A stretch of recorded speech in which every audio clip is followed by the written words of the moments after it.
ये कहानी है बाप और बेटे की। बहुत समय पहले की बात है।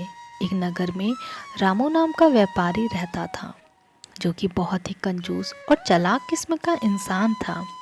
वह हमेशा ज़्यादा से ज़्यादा धन कमाने के बारे में ही सोचता था।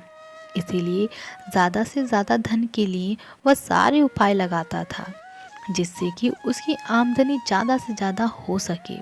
इसके लिए वह अपने दुकान के वस्तुओं में मिलावट करके बेचता था और ऐसा करने के लिए अपने परिवार वालों को भी कहता था। और जब भी मिलावट करके वह वस्तुओं को बेचता था तो कभी कभी उसका बेटा, जिसका नाम श्याम था, वह पूछता भी था कि पिताजी, आप सभी चीज़ों में मिलावट करके क्यों बेचते हैं।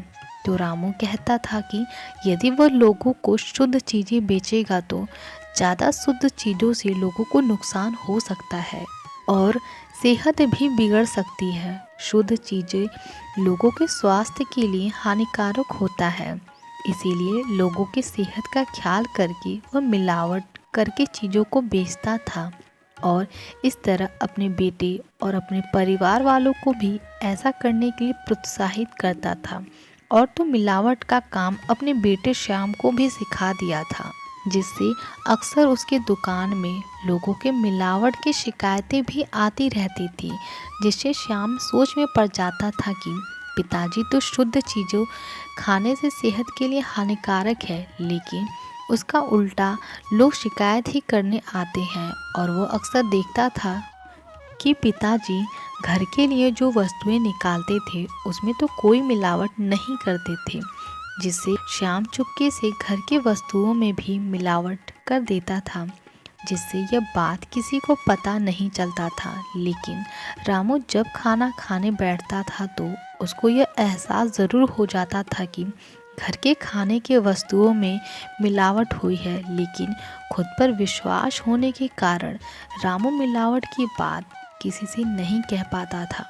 फिर धीरे धीरे कुछ समय बीतने के पश्चात एक दिन रामू बीमार पड़ गया और उसकी ऐसी कमज़ोर स्थिति आ गई कि वह अब खाट से भी उठने लायक नहीं रहा।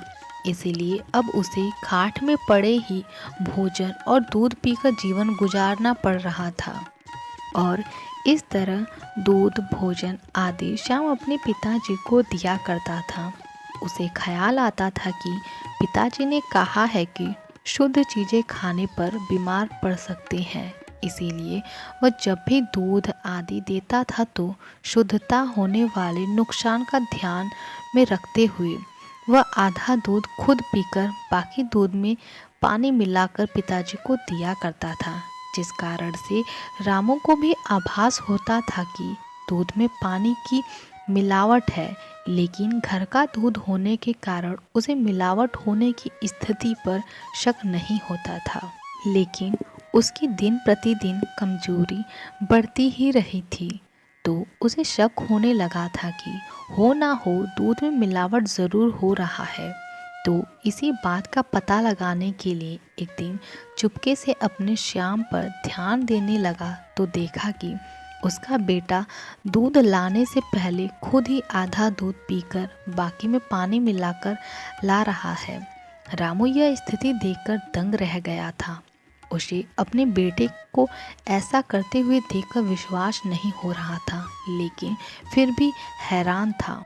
इतने में श्याम दूध लेकर अपने पिताजी के पास आ गया तो रामू ने तुरंत पूछ लिया, जो तुम मुझे दूध लाते हो उसमें पानी क्यों मिलाते हो? क्या तुम्हें पीने के लिए घर में दूध नहीं है क्या?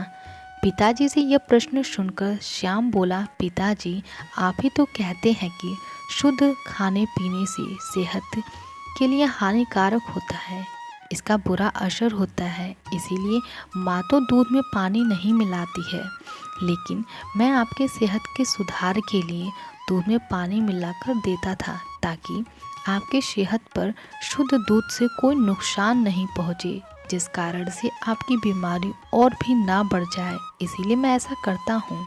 श्याम की बातें सुनकर अब रामू को अपनी गलती का एहसास हो चुका था कि उसने अपने बेटे और अपने परिवार वालों को गलत शिक्षा दिया है, जिसका दुष्परिणाम आज उसे खुद उठाना पड़ रहा है। अगर वह सही शिक्षा दिया होता तो उसे मिलावट की चीज़ों को खाना पीना नहीं पड़ता, जिससे वह इतना भयंकर तरीके से बीमार तो नहीं पड़ता।